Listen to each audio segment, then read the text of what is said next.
Hi everybody, Angel here, and I hope you're doing great. And today I am here to talk about 50 benefits of female solo travel. And I posted a blog on my website, happyenergyjourney.com/blog. So you can check that out. And I'm here to share in this video the 50 benefits of female solo travel. So first of all, solo travel among women is increasing leaps and bounds, whether they're single, married, or in relationships. And I'm a member of various female travel groups on Facebook.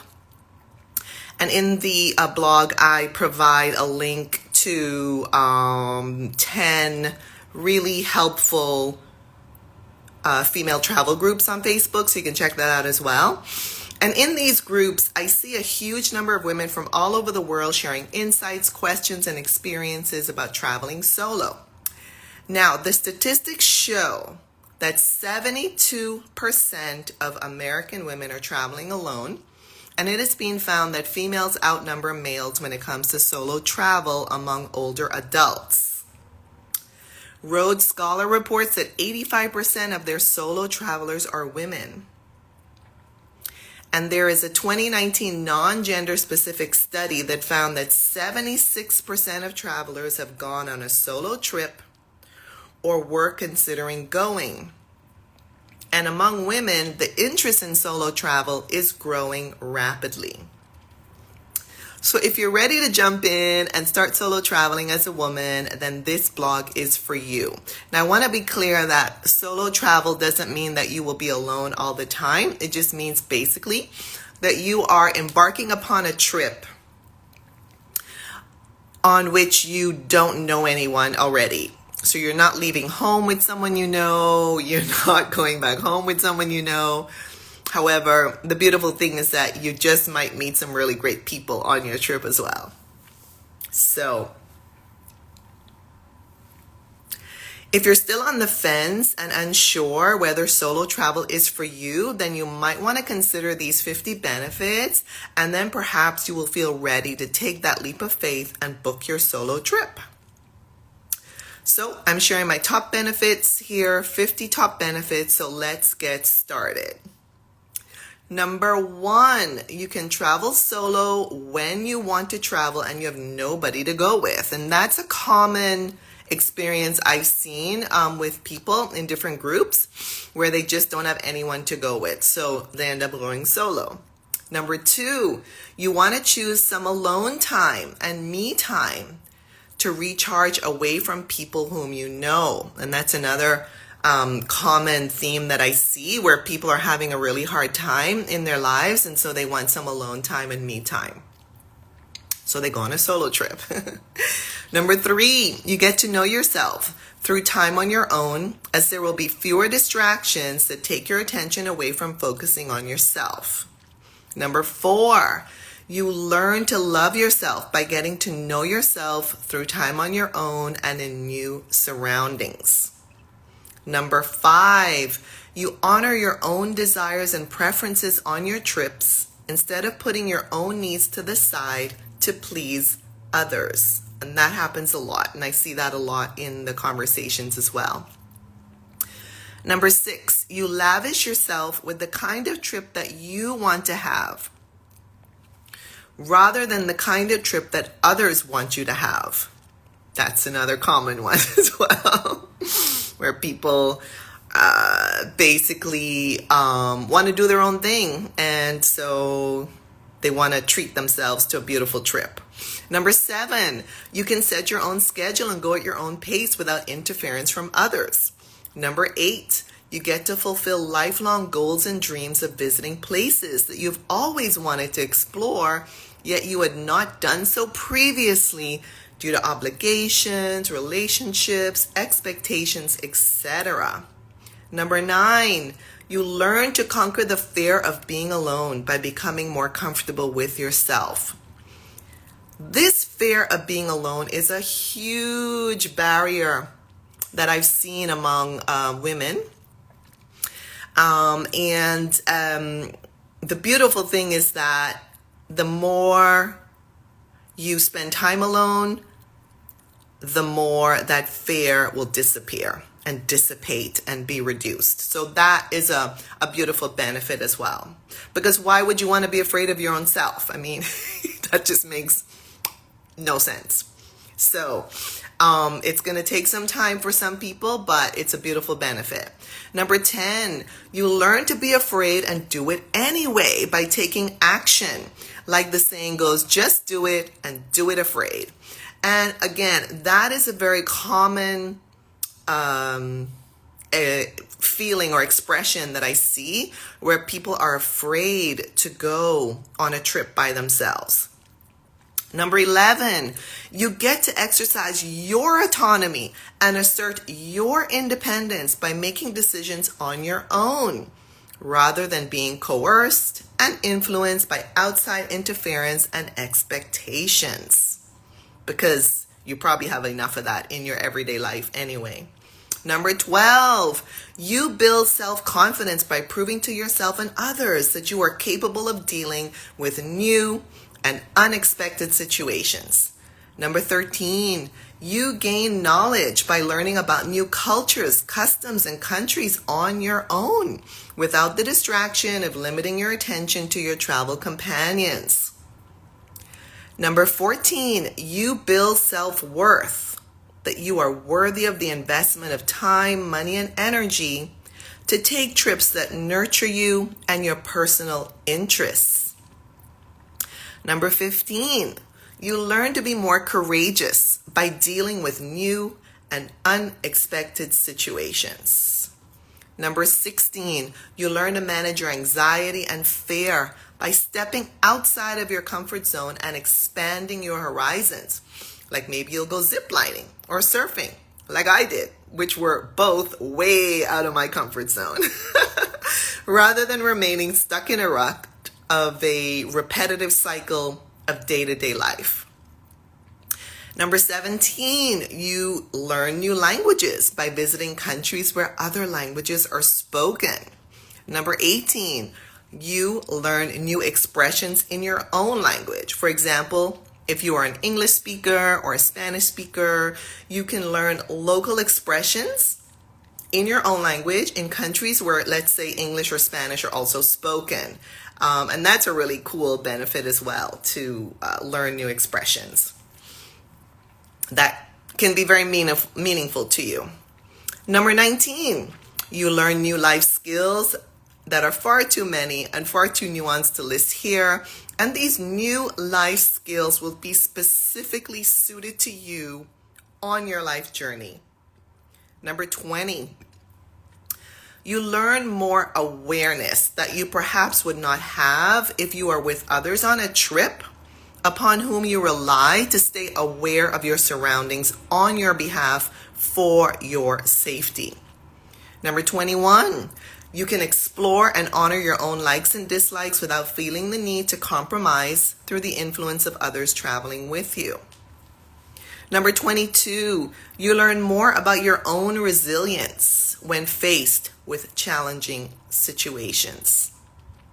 Number 23, you can practice playing big with people who do not know you instead of shrinking and playing small like you might be doing, for example, in your hometown or in your inner circle, due to pressure and criticism from those who know you. Number 24, you learn to set boundaries by saying no to people who want to join your solo trip and spoil your plans. And this is a really big one. I was a little surprised that it's such a big challenge for some women. However, a lot of times when women announce and state that they're going on a solo trip, all of a sudden people come out of the woodwork and they're like, hey, I want to go. And that's really not the plan of the person who's planning the solo trip. That's why it's called a solo trip. The woman has some reasons why she wants to go on a solo trip. And for some reason, people want to kind of hop on, jump on the bandwagon and spoil all of her plans. And so if you take that solo trip and those solo trips, you get to set the boundaries by saying no. Number 25, you learn to listen to your intuition without the outside noise and interference of others, since you are the only person you will hear if you listen carefully and quietly. Number 26, you choose how much time you spend alone versus how much time you spend with others. And when you want time with others, you can go on a day trip, a group tour, a retreat activity, etc. Number 27, you get to rest yourself at your own pace by waking up and sleeping at times that nurture you. Number 28, you learn to trust yourself since you will not have anyone else on your trip. And trust is a big one. A lot of us really don't have a lot of experience with trusting ourselves, so a solo trip is a great opportunity for that. Number 29, you learn to forgive yourself when you make a mistake and you have nobody else to blame but yourself on a solo trip, and that's okay. And forgiveness is a big, big, big challenge and a big lesson for many of us. And so that can be a beautiful benefit as well. Number 30, you learn to shower yourself with loving kindness without outside interference or name calling, like you're being selfish, you're being self-centered. This is your opportunity to shower yourself with whatever it is that you personally and individually need. Number 31, you learn to give and receive self-compassion when you need it, without relying on others to do that for you when they are perhaps incapable of doing that for you. Number 32, you cultivate wisdom from the experiences that you have on your trip. And you can apply that wisdom to many aspects of your life. Number 33, you learn gratitude for the wonderful experiences and life lessons that you have on your trips. Number 34, you discover awe and awesomeness in different parts of the world that were previously unknown to you. And this is a really huge and beautiful benefit. Honestly, it's one of my favorites.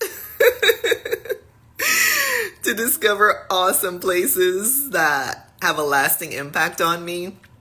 I really love this benefit. Number 35, you satisfy your own needs instead of neglecting your own needs for the sake of the needs of others. Number 36, you take responsibility for yourself by making your own decisions without relying on others to make decisions for you. Number 37, you can learn new skills in a new place, such as traveling for a yoga teacher training or raw vegan chef training in another city or country. And I did both of these, and they were beautiful benefits of travel.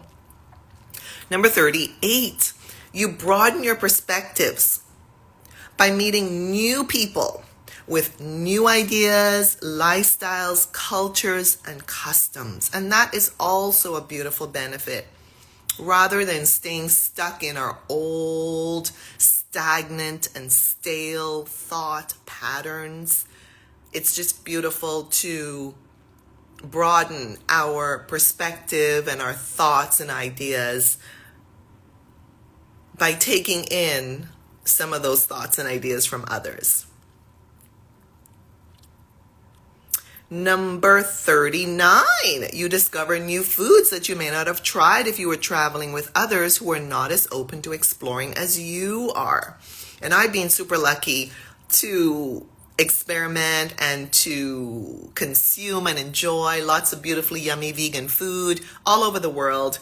And that's something that I would not have been able to do if I were, let's say, traveling maybe with a big group, with a very diverse, for example, if they're eating the standard diet, then that would not be an opportunity for me to consume beautiful, delicious, awesome vegan food all over the world. Number 40, you reduce the number of regrets in your life by no longer postponing or not doing what you want to do, such as traveling to all these places that you have on your list. Number 41, you gain a fresh perspective on your life by taking some distance from your day-to-day life to allow new ideas, solutions, possibilities to be considered away from the noisiness, busyness, distractions, and the fast pace of your regular routine and responsibilities. And this is huge. This is really huge because you can really make a lot of personal progress by gaining a fresh perspective with some distance. Number 42, you can experiment with new ways of doing things away from home and away from people who might interfere or criticize you. And then you can take those new ways back to your everyday life if that's what you want to do. Number 43, you can distance yourself temporarily from a challenging situation that requires time and space to find a solution or solutions. Number 44, you can explore a potential future home in the places you visit if you decide to relocate someday. Number 45, you can make new friends without the limitations of only spending time with your existing relationships if you had traveled with them.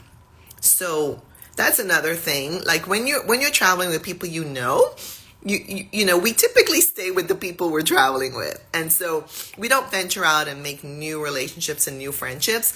And I personally find that's a beautiful, beautiful, awesome benefit of traveling solo, because then you're more open to making new relationships and making new friends.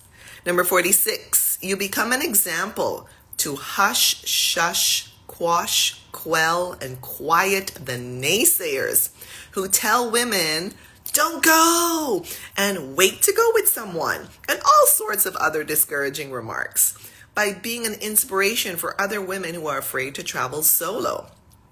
In other words, if you can do it, they can do it too. Number 47, you become a resource for solo travel tips for other women who have not yet taken the same trips as you have. Number 48, you can transform your solo travel skills into a new career or hobby, or both. Number 49, you get to choose how you live your best life, and that includes awesome solo travel.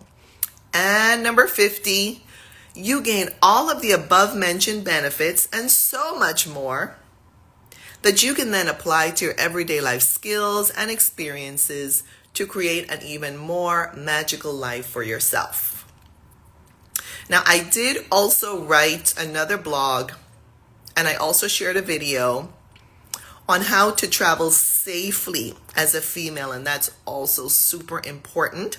And so I have a blog entitled More Than 50 Safety Tips for Female Travel. So you can also find that on my website in the blog section, and also watch the video on YouTube.